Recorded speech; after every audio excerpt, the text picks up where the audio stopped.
The Texans fired David Culley. First and foremost, total BS, right? Really lowbrow type of move to fire a guy after one season. Shocking from that organization. Lame duck, though. We knew he was getting fired. We knew he No. wasn't the long-term answer. Everybody said that.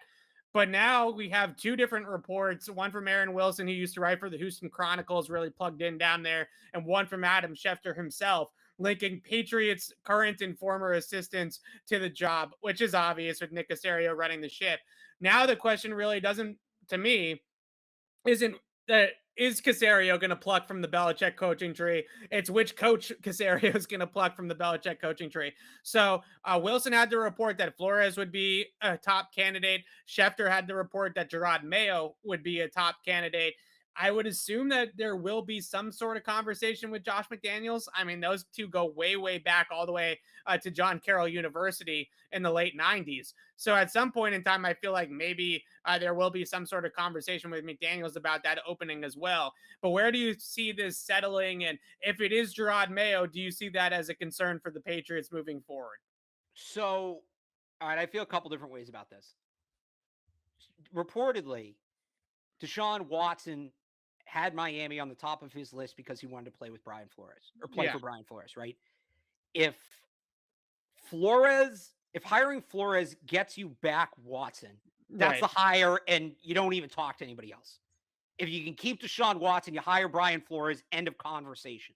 Yeah, Now, the flip side of that is if I'm Flores or Mayo or anybody, well, specifically Flores, if I'm Flores, because Flores is going to have opportunities. I think he's been named as a favorite in Chicago.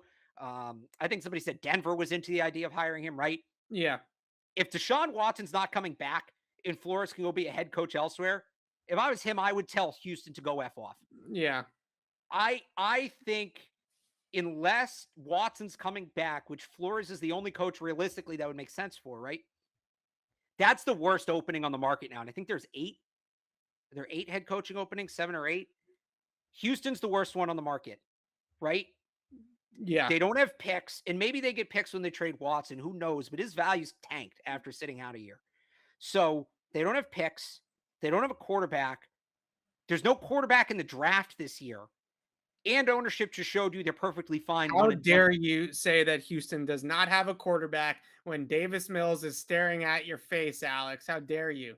Evan, you can put your livelihood in the hands of Davis Mills. You like him So that much? no, but I will say All right. So that's go that's finish your the point discussion. and then you go ahead. That's the discussion. You're not putting your lively. Well, so here's the thing.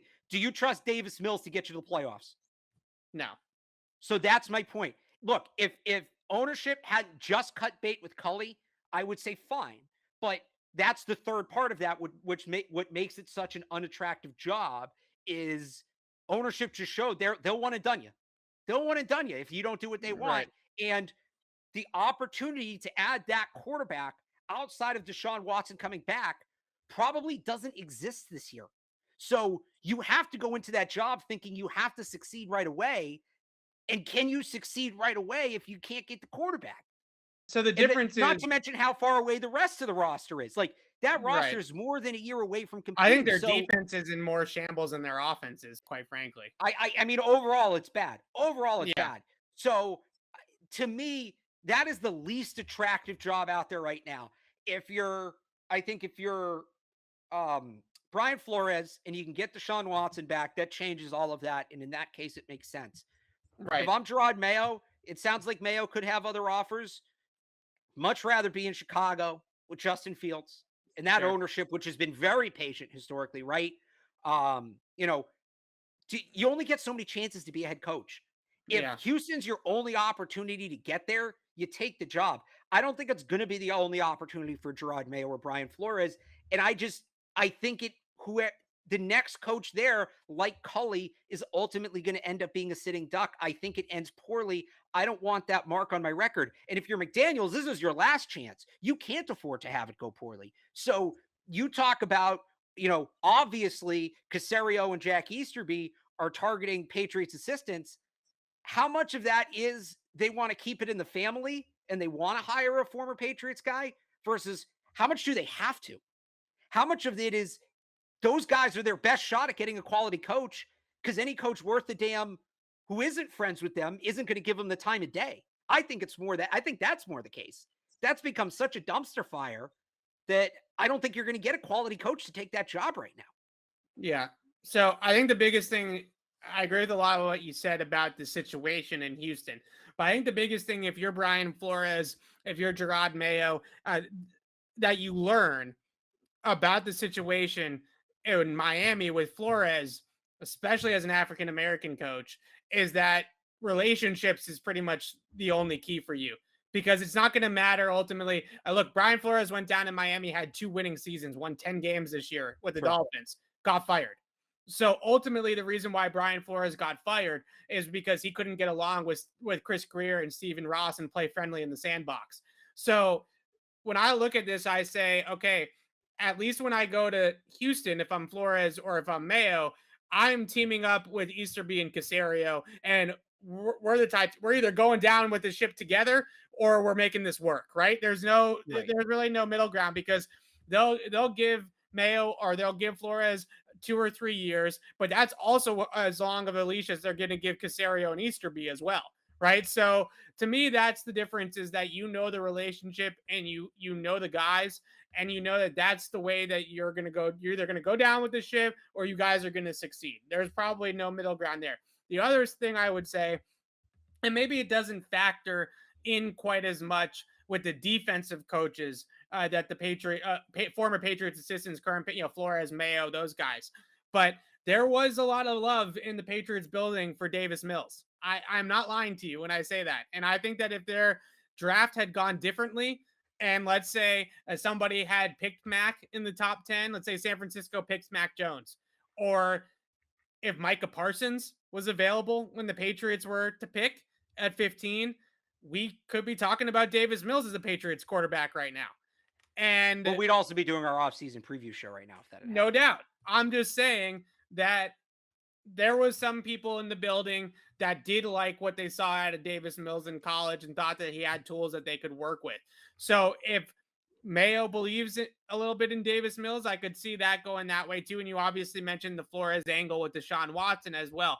My point is that whether it's Chicago, any of these other openings, you are not guaranteed the stability in terms of the relationships and the people that you're going to work with, like they would if they went and worked with their guys in Caserio and in Easterby.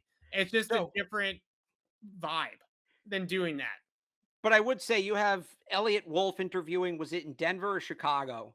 There are other Patriots guys elsewhere, right? Yeah. And I think there's a connection in Minnesota, I think, or a potential connection in Minnesota. Kellen Mond's another guy they were high on in the draft. So I think everything you can get, they're fair points, but I think everything you can get in Houston, you can potentially get in other openings that just aren't absolute shit shows. I wouldn't want my name tied to the current iteration of the Houston Texans. I get it. You maybe get more short-term stability, but okay, so you'll get at least 2 years. You're not going to have a quarterback for those 2 years. You fail to win 8 games. You're in a good division too, by the way. You fail to win games. Now all of a sudden your name is tied to that mess and you got to go out and get another job.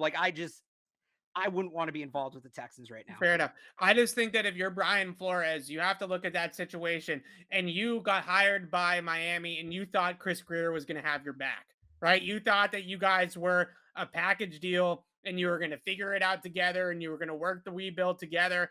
And then Chris Greer turned his back on him and got him fired, essentially, in Miami.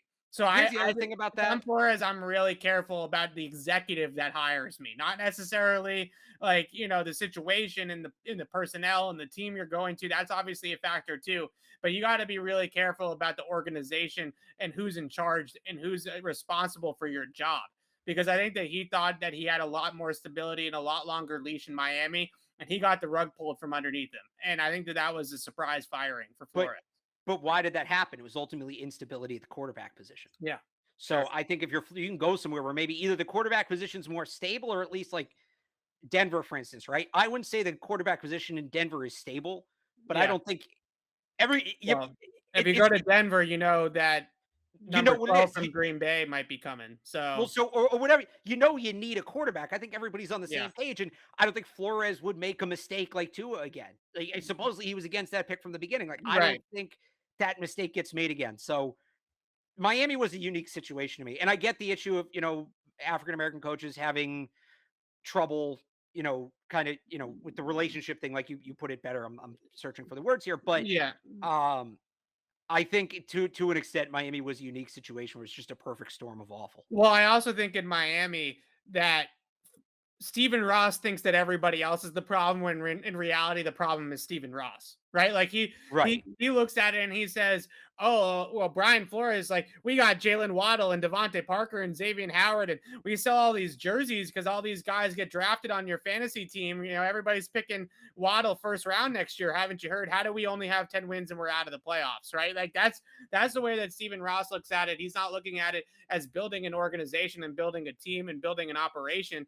And I always come back to with these coaching firings is something that Bill Belichick said two decades ago, which was even though they won the Super Bowl in 2001, he didn't feel like it until 2003 that he had really laid his roots of the program that he wanted in Right. New England.